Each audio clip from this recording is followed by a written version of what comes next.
We've always seen these angles where guys lose matches because the babyface valiantly is trying to overcome his 104-degree fever or something. But who was the actual sickest you've ever seen work a match where they successfully hid it from the fans? Like, you wouldn't have known this guy was about to die minutes ago. Bobby Eaton in Chattanooga for that match with the Fantastics where we went the whole hour on Crockett's syndicated television.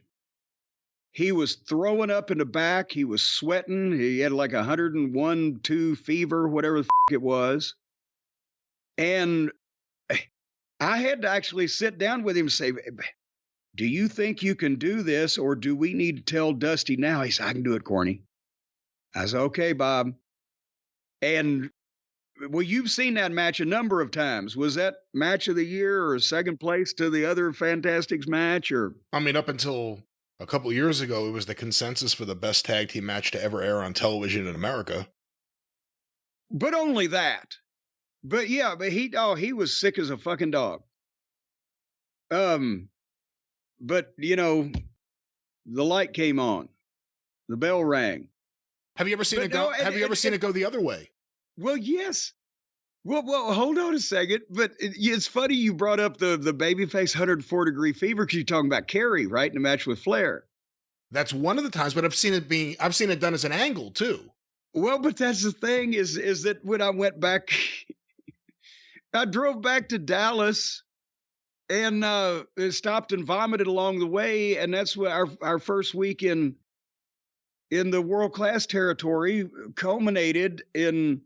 I guess it was the first show of January that they had at the Will Rogers Coliseum. They sold out, and Carrie was so fucked up they had to tell that story. Well, fans, he was battling 104-degree fever.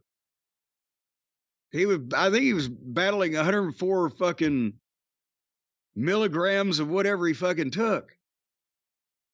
But somebody who couldn't hide. I mean, you know, there have been people that shit on themselves, you know, regularly in the ring at some point or other in their life. Didn't Louis Martinez do that to the Sheik? There was like some kind of thing where he warned the Sheik, I have a stomach ailment, and the Sheik fucked with him in the ring and hit him in the stomach, and then to get revenge, Louis Martinez put him in a stump puller and just shit right down his back. I think you say yes. As a matter of fact, I think it may have been. But there was, I mean, I shit on myself when I was wrestling. I've told that story. I was wrestling the principal of East High School in Morristown. There was a famous fucking picture that one of the fans got at the Louisville Gardens in 1973. This is before I started going live, but I've seen the picture and, you know, I've seen the cards and done the research and everything, so I know the match happened. They brought the McGuire twins in, Billy and Benny, right? 640 and 660 pounds each. And they put them in a handicap match against all the heel managers, which I believe at the time was Jimmy Garvin, maybe Jimmy Kent, either that or Sir Clements, and Sam Bass. Sam Bass Lawler's manager. He was in it definitely.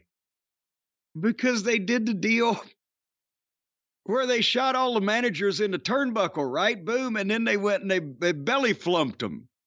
They did the old belly flump, Brian. You see, you hear me what I'm telling you? See, I sound like Big Bad John now. You hear me what I'm telling you?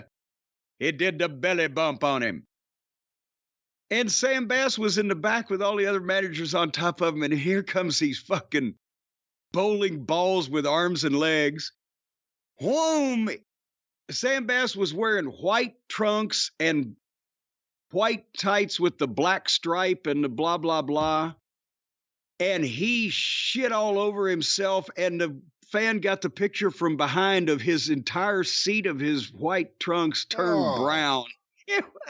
Where did you see that originally? At the matches. Because there was the same, remember, there's the same people coming every week. What was her name? Pat. She had a big beehive hairdo. Was it Pat Zimmerman? But they all had their photo albums of all their favorite pictures they had taken, and they brought, and that's what they sat and talked about. And anyway, so sometimes it's not easy to cover it up. What about wrestlers vomiting because they go to the ring sick or they get sick while in the ring? You know, I have actually not seen as much of puking as from people who get sick, either because they've just overdone it or the heat got to them, or you know what I'm saying?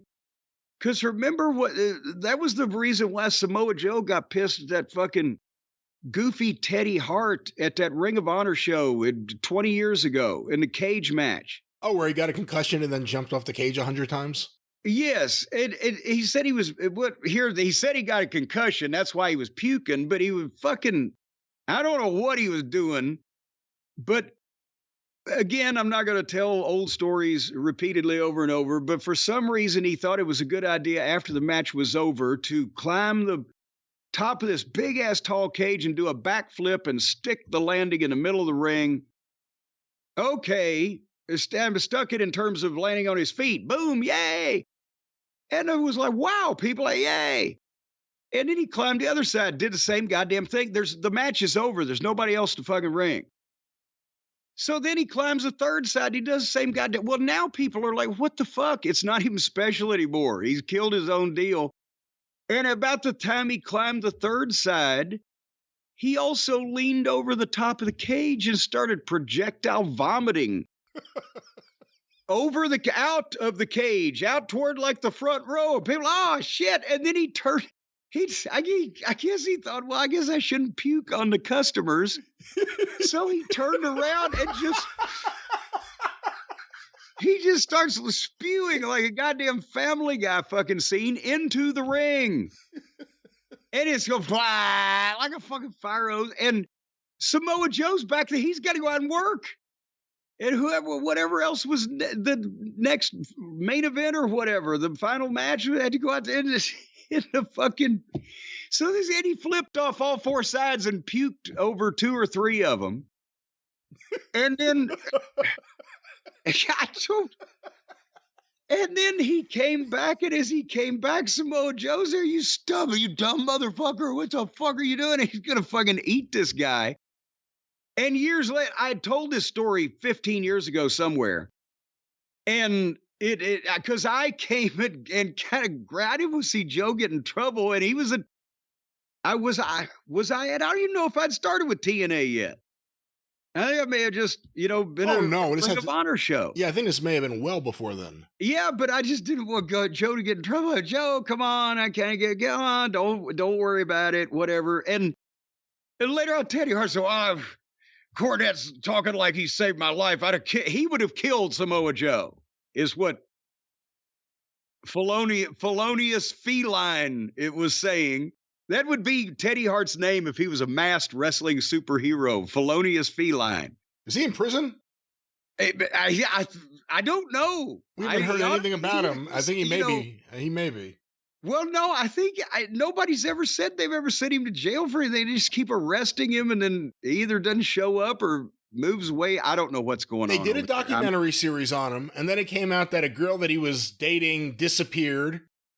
A girl that he was dating disappeared doesn't exactly cover it now. And then there was a bunch of other small incidents, and then he got accused of being a pimp. Well, wait a minute. That he apparently was the last one to see anywhere and had her passport or something or whatever. Hey, look it up, folks. We don't want to cast any false aspersions. Was it on the Netflix that Raw is going to be on? Maybe they could bring Teddy Hart in to co-promote Netflix. It may have been Peacock. I'm not sure, but apparently, well, either way. Apparently, he says the concussion in the cage that day is what really turned him to a life of crime and cats. Oh, crap. But anyway, yeah, sometimes, but a lot of the illnesses are that you see in the ring sometimes are from other things that you did before you got in the ring. Or remember Chris Colt and the story on the Dark Side episode. He took acid and then got in a cage match and thought he saw giant spiders climbing the cage to come in and get him. So he climbed out of the cage and started beating up random members of the audience. Which is even at a wrestling show, that's kind of unusual, I guess. Well, Jim, what were we talking about? Oh, we were going to see if I was going to get sick or not. That's where we were at. And so far, I don't really know either way.